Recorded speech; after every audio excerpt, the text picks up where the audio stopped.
I have walked through the barren remains of Babylon in Iraq and the ancient Roman city of Antioch, the capital of Roman Syria, which now lies buried in silt deposits. I have visited the marble ruins of Leptis Magna, once one of the most important agricultural centers in the Roman Empire, and now isolated in the desolate drifts of sand southeast of Tripoli. I have climbed at dawn up the ancient temples in Tikal, while flocks of brightly colored toucans leapt through the jungle foliage below.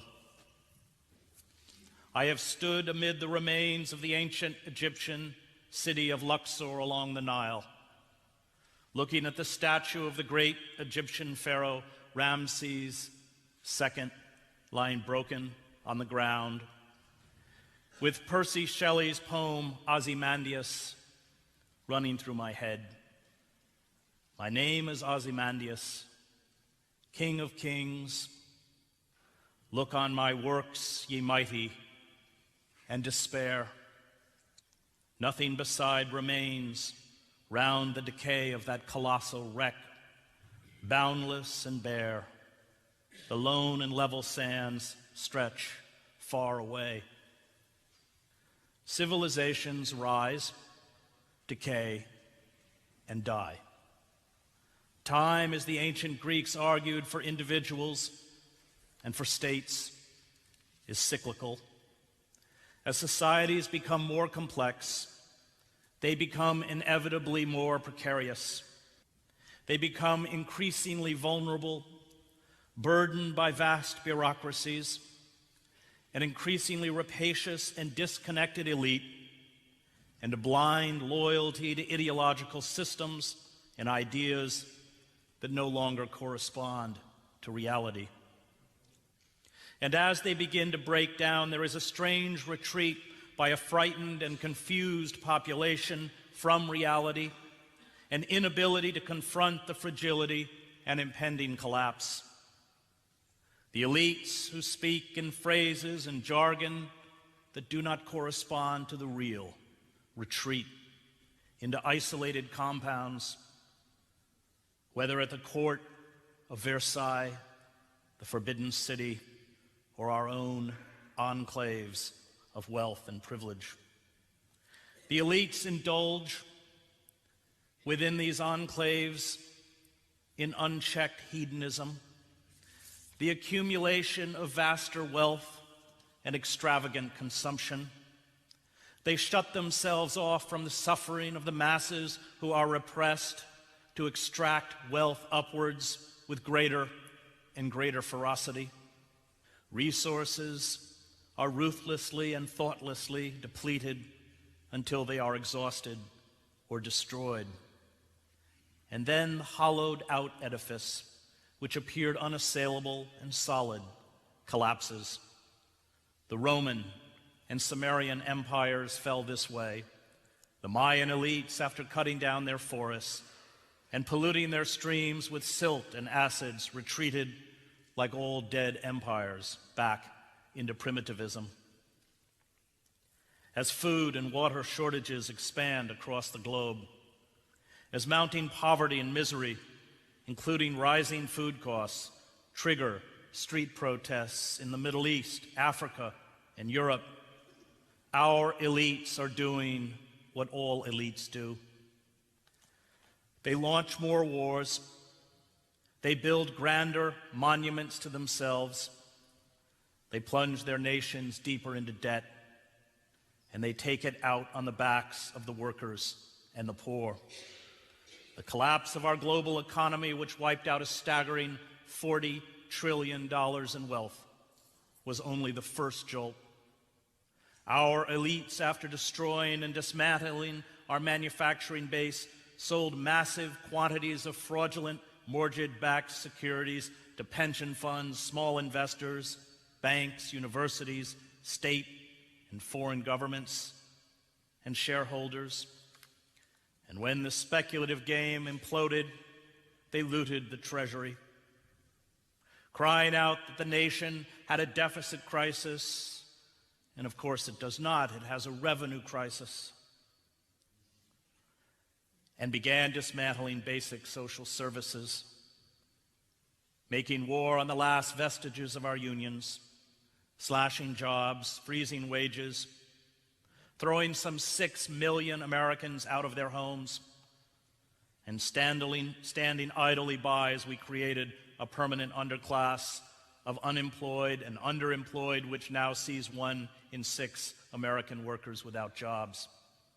The Mayan elite became, at the end, the anthropologist Robert Wright notes in A Short History of Progress, extremists or ultra-conservatives squeezing the last drops of profit from nature and humanity. This is how all civilizations, including our own, ossify and die. The signs of imminent death may be, to those who can break free from our electronic hallucinations, undeniable. Common sense may cry out for a radical, new response, but the race towards self-immolation only accelerates because of our intellectual and moral paralysis. As Sigmund Freud grasped, and beyond the pleasure principle and civilization and its discontents, human societies are as intoxicated and blinded by their own headlong rush toward death and destruction as they are by the search for erotic fulfillment. We live now in a nation where doctors destroy health, lawyers destroy justice, universities destroy knowledge, government destroys freedom, the press destroys information, religion destroys morals, and our banks destroy the economy.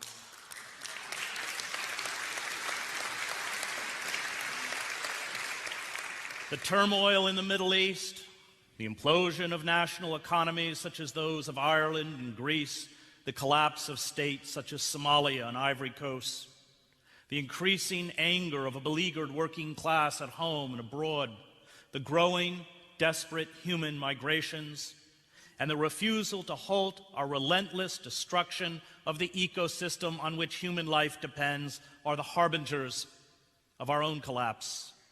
They are the consequences of the idiocy of our elite and the folly of globalization.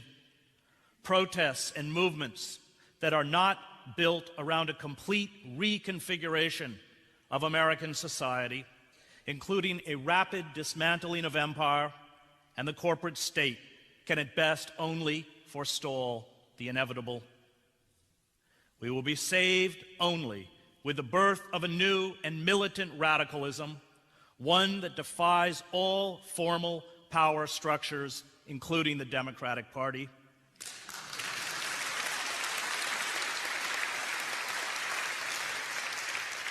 Which seeks to dethrone our corporate elite from power, not negotiate for better terms. Human societies seem cursed to repeat these cycles of exploitation and collapse. The greater the extent of the deterioration, the less these societies are able to comprehend what is happening to them. And the earth is littered with the physical remains of human folly, ignorance, and hubris. There is a dark intoxication with extinction. Although this moment appears to be the denouement of the whole sad show of settled, civilized life that began some 5,000 years ago. For there is nothing left this time on the planet to seize, and we are now spending down the last remnants of our natural capital, including our forests, fossil fuel, air, and water. This time, when we go down, it will be global. There will be no new lands to pillage, no new peoples to conquer and exploit. Technology, which has obliterated the constraints of time and space, has turned our global village into a global death trap. The fate of Easter Island will be writ large across the broad expanse of planet Earth. The failure of the liberal class, whose role in society is designed to prevent unchecked assault by centralized power, is discovering what happens when you tolerate the intolerant. Let hate speech pollute your airwaves. Let corporations pry up your courts and state and federal legislative bodies. Let the Christian religion be manipulated by charlatans to demonize Muslims, gays, intellectuals, discredit science, sanctify unfettered capitalism, and become a source of personal enrichment. Let unions wither under corporate assault. Let social services and public education be gutted and stripped of funding. Let Wall Street carry out fraud, deception, and plunder with impunity, and you roll out the welcome mat for fascism.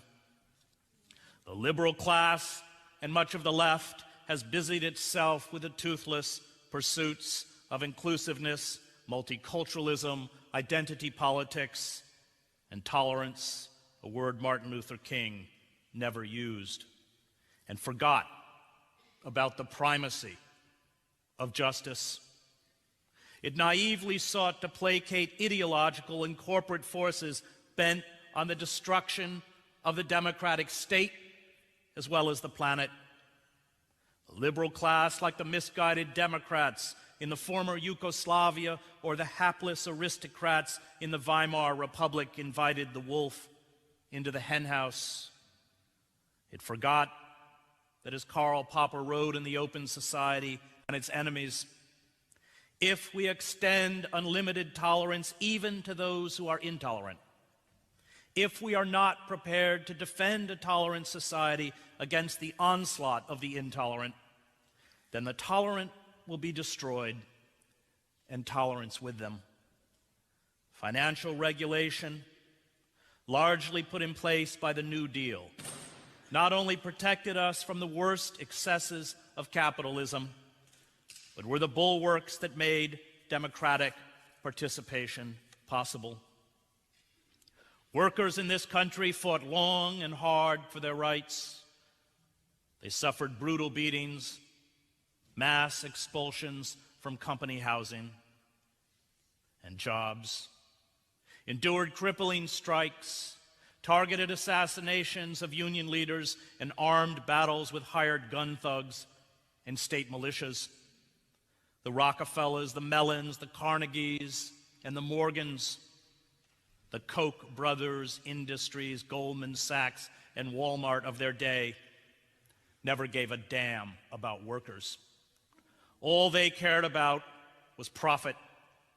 The 8-hour workday, the minimum wage, Social Security, pensions, job safety, paid vacations, retirement benefits, and health insurance were achieved because hundreds of thousands of workers physically fought a system of capitalist exploitation.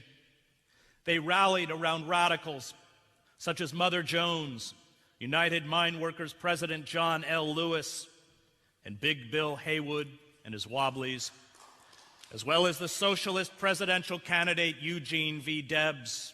They had no illusion that the bosses were their friends, much less celebrities, to be admired and emulated. It is they who made possible our middle class and opened up our democracy. The elite fought back viciously.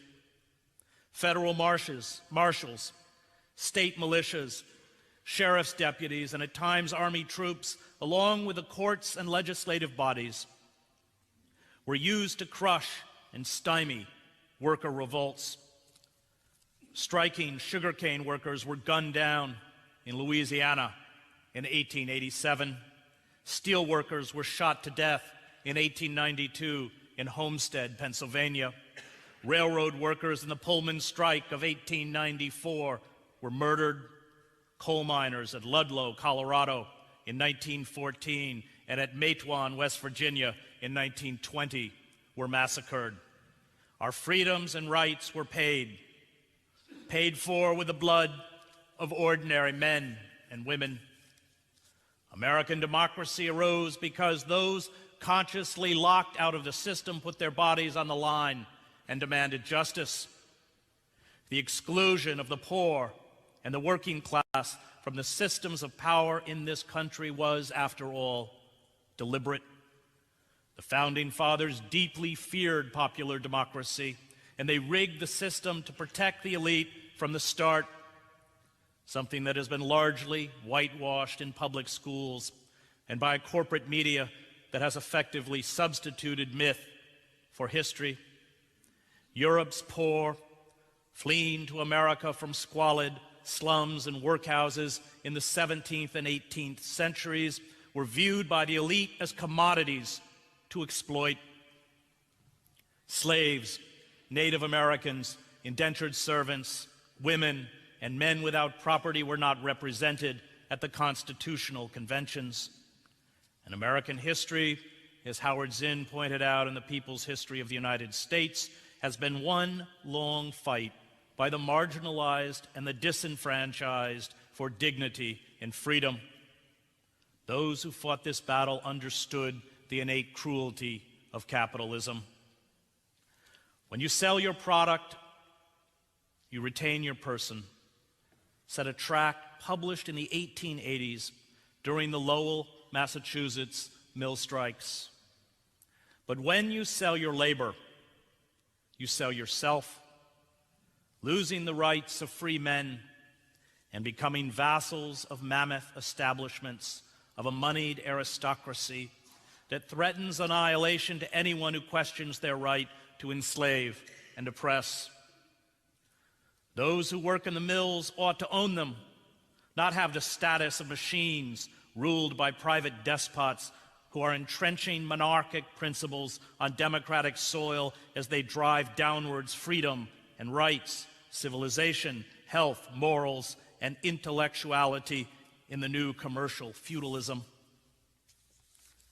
As Noam Chomsky points out, the sentiment expressed by the Lowell mill workers predated Marxism. It points to a time in American history 150 years ago when working for wages was a form of chattel slavery. The slogan of the Republican Party, the banner under which Northern workers went to fight in the Civil War, was, "We're against chattel slavery and wage slavery. Free people did not rent themselves to others. Freedom means not taking orders from others." It took a long time, Chomsky points out, to drive into people's heads the idea that it is legitimate to rent yourself. And once that was accomplished, we began to internalize oppression. We chatter about something called the American dream.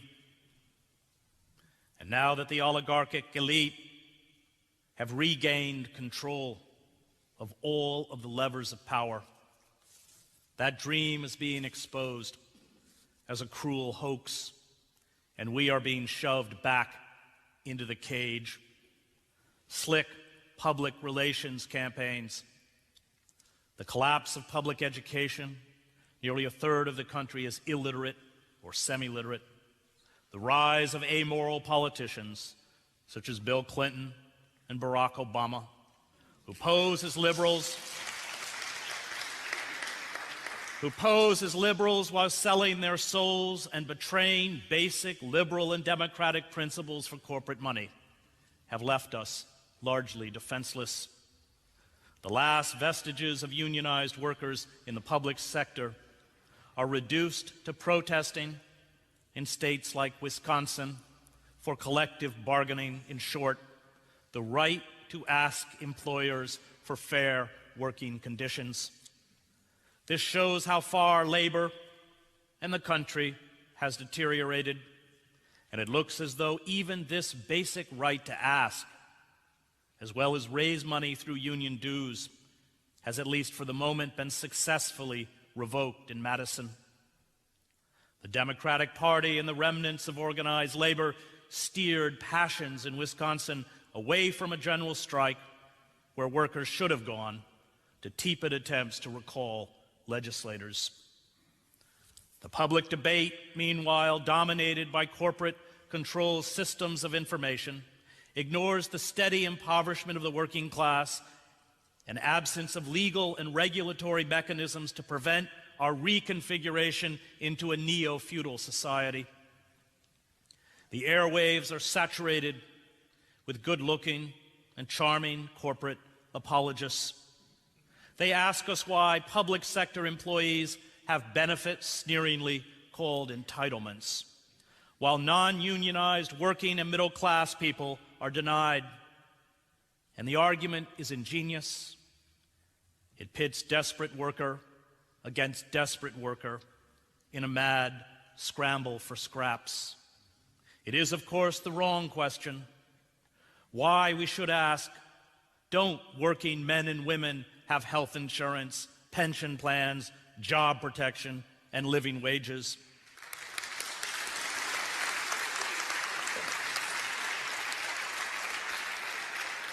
And until we again speak in the language of open class warfare, grasping, as those who went before us did, that the elite will always promote itself at our expense, we are doomed to a 21st serfdom. The pillars of the liberal establishment, which once made incremental and piecemeal reform possible, no longer function. The liberal church, for example, forgot that Christian heretics exist. It forgot that the scum of society, look at the new Newt Gingrich, always wrap themselves in the flag and clutch the Christian cross to promote programs that mock the core teachings of Jesus Christ.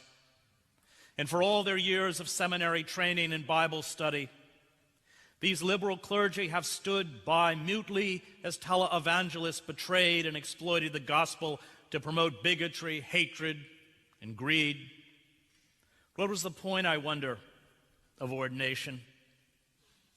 Did they think the radical message of the gospel was something they would never have to fight for? Schools and universities on their knees for corporate dollars, and their boards dominated by hedge fund managers and investment bankers, have deformed education into the acquisition of narrow vocational skills that serve specialized corporate interests. Our public schools create classes of drone-like systems managers. They make little attempt to equip students to make moral choices, stand up for civic virtues, to seek a life of meaning, and to actually think. The moral and ethical issues that should define education are no longer asked. Humanities departments, whose liberal arts curriculum once challenged structures and assumptions, are vanishing as swiftly as the ocean's fish stocks. The electronic and much of the print press has become a shameless mouthpiece for the powerful, a vehicle for spectacle, and a magnet for corporate advertising. As anyone watching the live coverage of the royal wedding, sponsored by J.P. Morgan Chase, grasped, it does not give a platform to the poor, to working men and women, but diverts us with celebrity meltdowns, lavish lifestyle programs, reality television, and gossip. Artists who once had something to say have retreated into elite enclaves, preoccupied themselves with abstract, self-referential junk and the frivolous. Advertising agencies and publicists flood the airwaves with lies on behalf of corporate sponsors. And the Democratic Party, most egregiously, sold out working men and women for corporate money. It permitted, under Clinton and Obama, the state apparatus to be surrendered to corporate interests. And there is no liberal institution left, the press, labor, culture, public education, the church, or the Democratic Party, that makes any effort to hold back the corporate juggernaut. And the longer we are tricked into investing our faith in the power system, the more easily we will be exploited. We have been taught to tolerate the intolerant, from propaganda outlets such as Fox News to Christian fascists to lunatics and bigots in the Republican Party to a criminal class on Wall Street and in corporations. And we are paying the price. The only place left for us is on the street.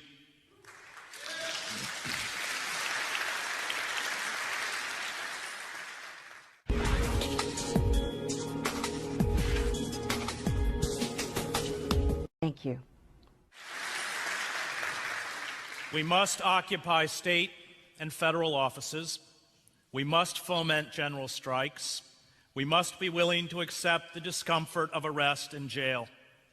The elite, with no check left on their greed and criminality, are gorging on money while they are slashing basic services, budgets for schools, firefighters, and assistance programs for children and the elderly. So we will pay for the fraud they committed when they wiped out $14 trillion of housing, wealth, wages, and retirement savings.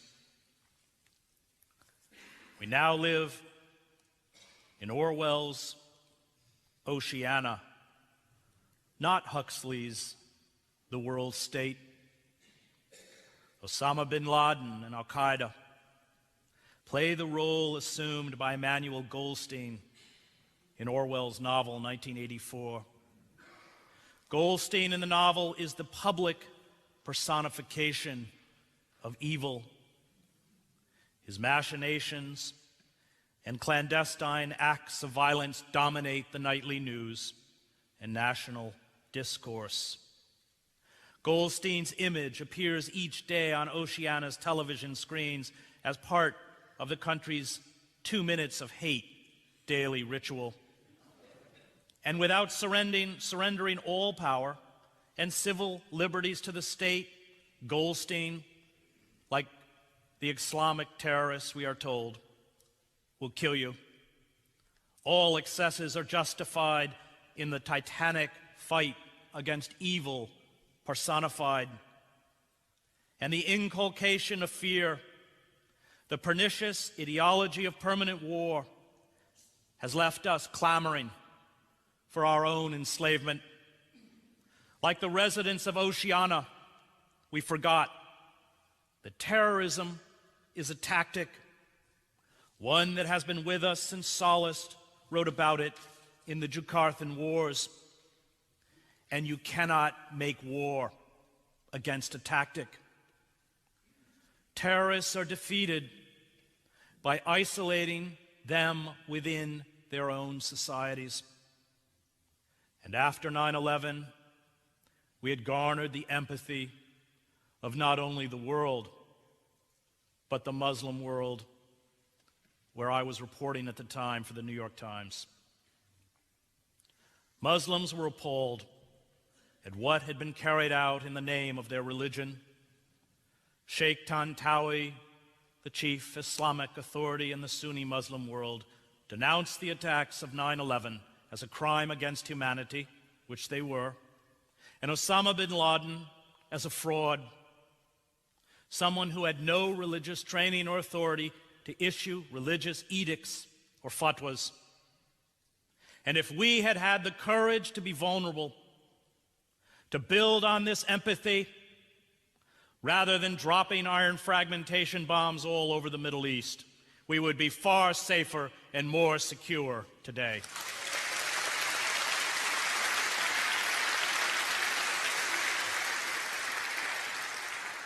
But we drank deep from the very dark elixir of nationalism, that toxic brew of self-exaltation and racism, that elevation of ourselves and denigration of others, and at that moment embraced the evil we set out to fight. We widened our occupation of Muslim land across the Middle East, unleashed proxy wars in Yemen and Pakistan, turned our backs on the brutal assaults by Israel against the Palestinians and Lebanese,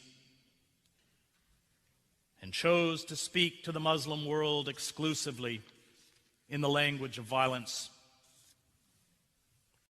Where else but from us did the 9/11 hijackers learn that huge explosions and death above a city skyline are a peculiar form of communication? It was straight out of Hollywood. And this is the way we have spoken to the rest of the world for decades.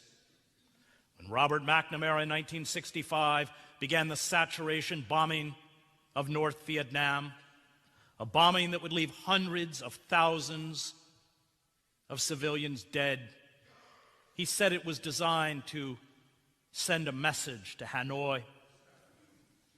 Osama bin Laden and Al-Qaeda learned to speak the language we taught them. And the death spiral of violence that we have embraced is one where, as Nietzsche understood, we are doomed to pit our monsters against their monsters. Terrorism against us will not end until the state terrorism we practice on Muslim land ends. We began this cycle of hate, and only we can end it.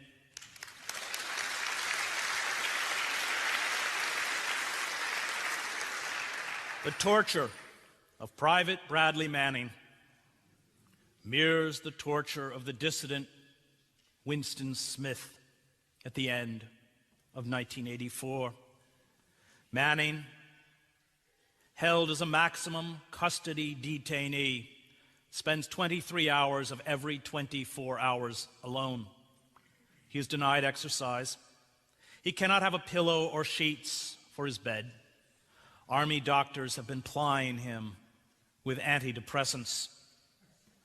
The cruder forms of torture practiced by the Gestapo have been refined by our Orwellian techniques, many developed by government psychologists to psychologically destroy human beings.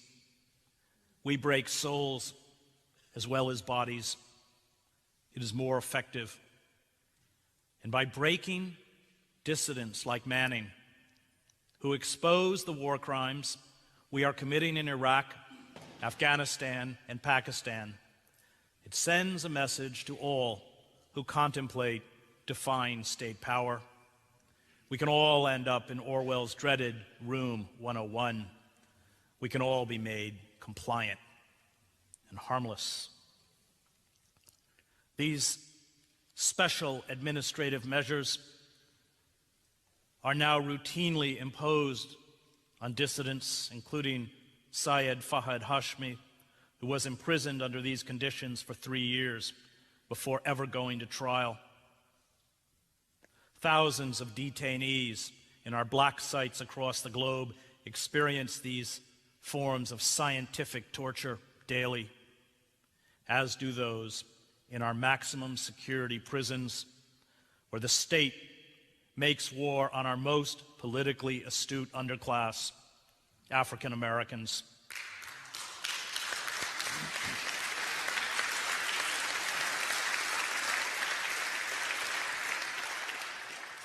We once had Huxley's world state, with its easy credit, consumerism, and mass-produced junk. But that was only a temporary diversion, as we were cleverly stripped of personal and political power. Now that the credit has dried up, the mass-produced goods are no longer cheap, and our ability to make a decent standard of living has gone. We get Orwell's naked iron fist. The noose is tightening. The era of amusement is being replaced by the era of repression. Tens of millions of citizens have their emails, phone records, all communication turned over to the government. We are the most monitored and spied on citizenry in human history. Our daily routines are caught on dozens of security cameras. Our proclivities and habits are recorded on the internet. Our profiles are electronically generated. Our bodies are patted down at airports and filmed by scanners.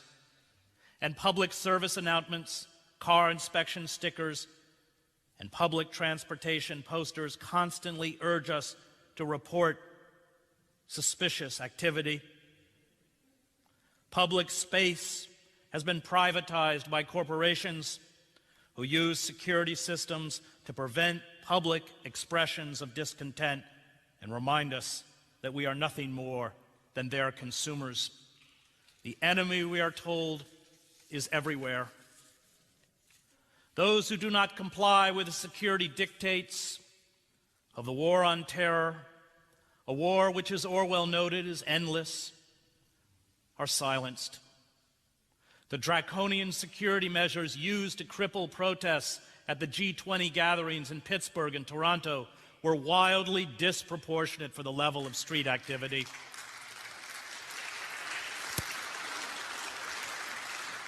But they sent, like the torture of Manning, a clear message: do not try this. The FBI's targeting of anti-war and Palestinian activists, which saw agents raid homes in Minneapolis and Chicago, is a harbinger of what is to come for all who dare to defy the state's official newspeak. The agents, our thought police, seized phones, computers, documents, and personal belongings. Subpoenas to appear before a grand jury have been served now on 26 people. And these subpoenas cite federal law prohibiting, quote, providing material support or resources to designated foreign terrorist organizations. Terror, even for those who have nothing to do with terror, becomes the blunt instrument used by Big Brother to protect us from ourselves. Do you begin to see then what kind of world we are creating? Orwell wrote. It is the exact opposite of the stupid, hedonistic utopias that the old reformers imagined. A world of fear and treachery and torment, a world of trampling and being trampled upon, a world which will grow not less, but more merciless as it refines itself. Acts of resistance in the face of evil are moral acts. They are carried out because people of conscience can no longer tolerate abuse and despotism.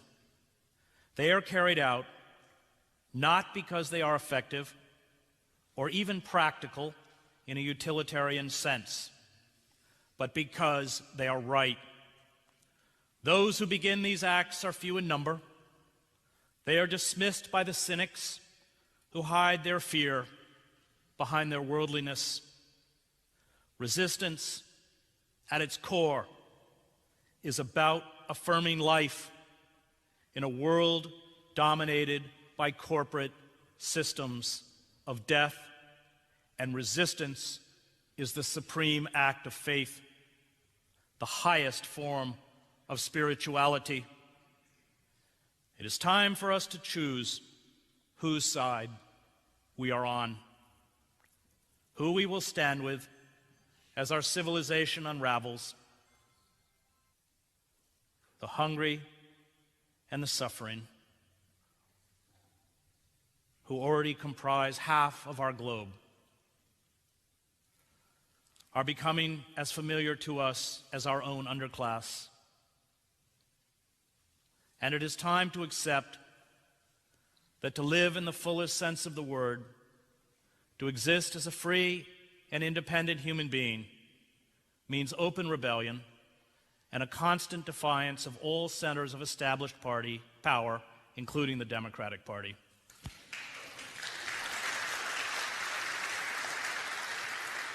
Cast your whole vote, not a strip of paper merely, but your whole influence, Thoreau wrote in Civil Disobedience, after going to jail for refusing to pay his taxes during the Mexican-American War.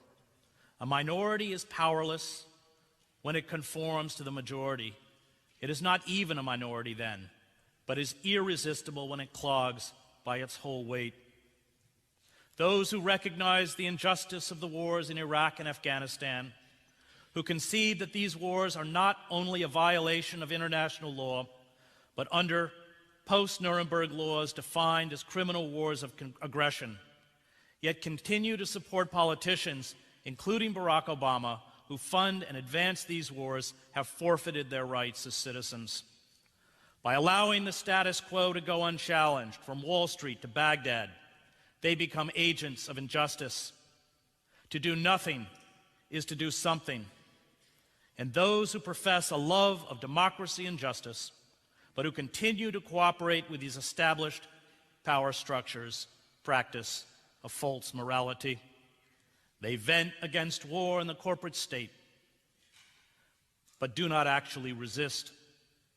They take refuge in the conception of themselves as practical men and women, as realists, as moderates. They stand on what they insist is the middle ground without realizing that the middle ground has shifted under us, and the old paradigm of left and right, liberal and conservative, is meaningless in a world where, to quote Immanuel Kant, all of our structures of power have embraced a radical evil. This timidity, this failure to act, is the worst form of moral cowardice. It cripples and destroys us. When Dante enters the city of woes in the Inferno, he hears the cries of those whose lives earned neither honor nor bad fame, those rejected by heaven and hell, those who dedicated their lives solely to the pursuit of happiness. And these are all the good people, the ones who never made a fuss, who fill their lives with vain and often empty pursuits, harmless, no doubt, to amuse themselves, who never took a stand for anything, never risked anything, who went along. They never looked too hard at their lives, never felt the need to look, never wanted to look. As long as we remain paralyzed by fear, and fear of the other is the only thing Obama and the Democratic Party intends now to offer us, we will continue to be disempowered and impoverished. To resist while there is still time has become a moral imperative. It must be carried out, not because it will or won't work. I'm not naive enough to promise you that it will, but because it is right. We cannot use the word hope if we do not actively resist, if we are not willing to make hope visible. Courage, as Aristotle wrote, is the highest of human virtues, because without it, we are unlikely to practice any other virtue. And once we find this courage, we find freedom. Camus argued that we are separated from each other. Our lives, he wrote, are meaningless. We cannot finally influence fate. We will all die. Our individual being will be obliterated. And yet, Camus wrote, one of the only coherent philosophical positions is revolt. It is a constant confrontation between man and his obscurity. It is not an aspiration, for it is devoid of hope. That revolt is the certainty of a crushing fate without the resignation that ought to accompany it. A living man can be enslaved and reduced to the historic condition of an object, Camus warned. But if he dies in refusing to be enslaved, He reaffirms the existence of another kind of human nature which refuses to be classified as an object. The rebel for Camus always stands with the oppressed, the unemployed, the sick, the homeless, the one of 4 children in this country who depend on food stamps to eat, the Palestinians in Gaza, the frightened families in Iraq and Afghanistan, the disappeared who are held in our global black sites, the legions of poor in our inner cities and oppressed rural communities, undocumented workers, those in our prison system. To stand with them does not permit us to collaborate with institutions such as the Democrats, who mouth the words of justice while carrying out acts of oppression. It means open and direct defiance and often very lonely acts of revolt. The power structure and its liberal apologists dismiss the rebel as counterproductive. They condemn the rebel for refusing to compromise on justice. The elites and their apologists call for calm and patience. They use the hypocritical language of tolerance, compromise, generosity, and compassion to argue that the only alternative is to work and accept systems of power that long ago abandoned these virtues. The rebel, however, is beholden to a moral commitment that makes it impossible to stand with the power elite.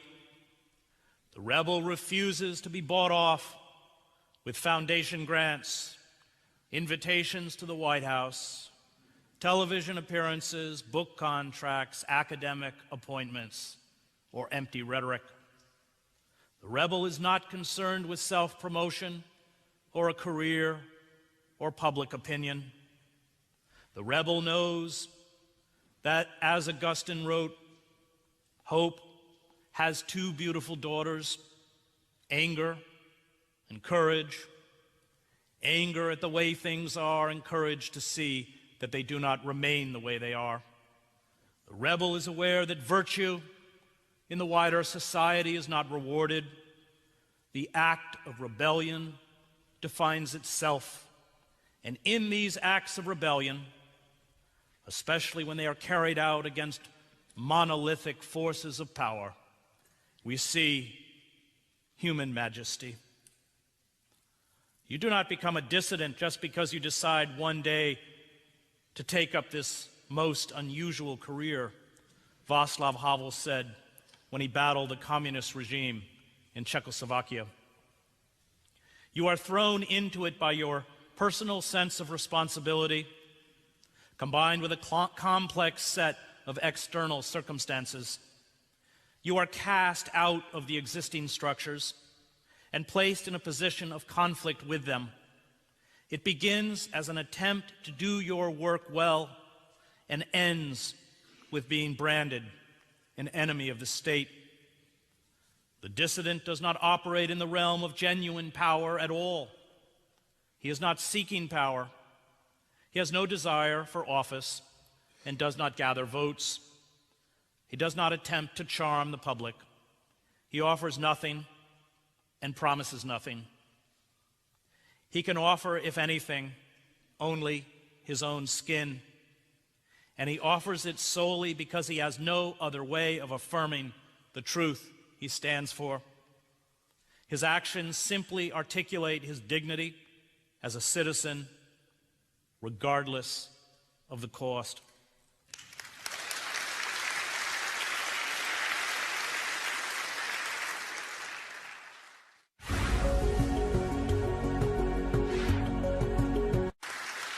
The capacity to exercise moral autonomy, the capacity to refuse to cooperate, offers us the only route left to personal freedom and a life with meaning. Rebellion is its own justification, and those of us who come out of the religious left have no quarrel with Camus.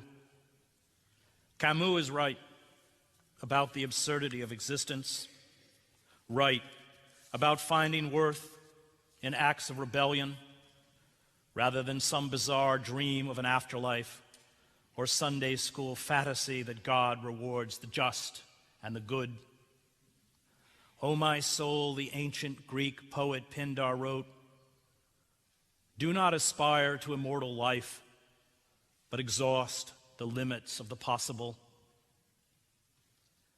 We differ with Camus only in that we have faith that rebellion is not ultimately meaningless.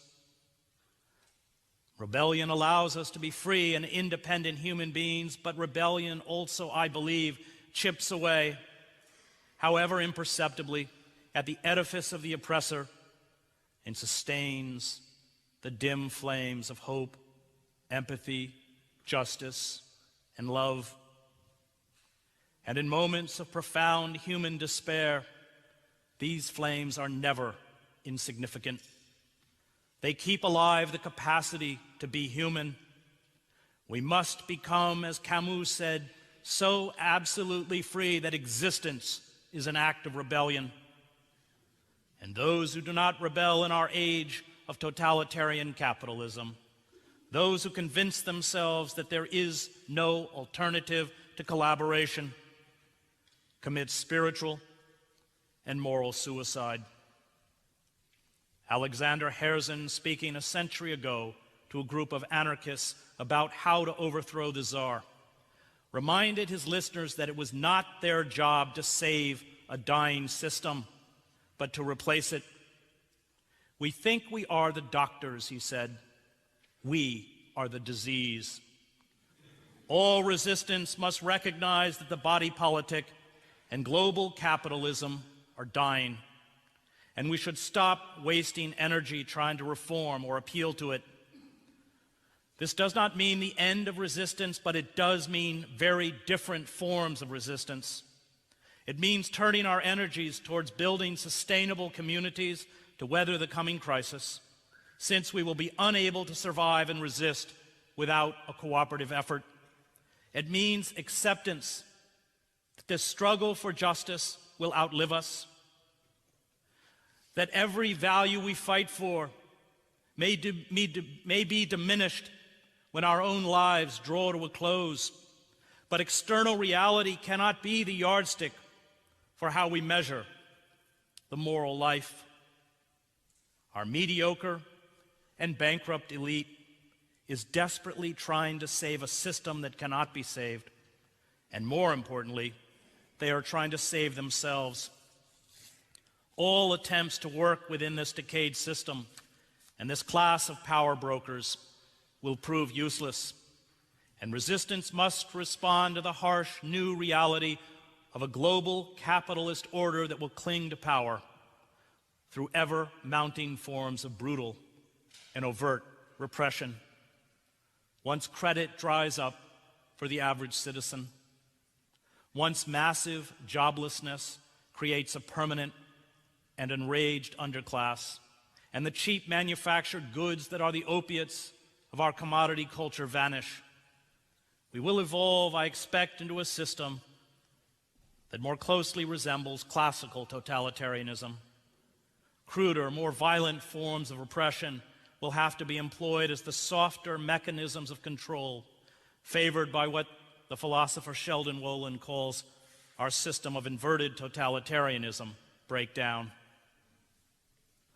We cannot allow ourselves to surrender to the dehumanizing ideology of totalitarian capitalism. Acts of resistance which keep alive another narrative empower others who we may never meet to stand up and carry the flame we pass to them. And I know of what I speak. It was my father's life of defiance, his fight as a Presbyterian minister for racial equality, against war, and finally his outspoken defense of gay rights, positions that sabotaged his own career and drove him out of pulpit after pulpit that set every single standard by which I measure my own life. It is my voice tonight that you hear, but these are his words. And in the Christian faith, we call this resurrection. Thank you.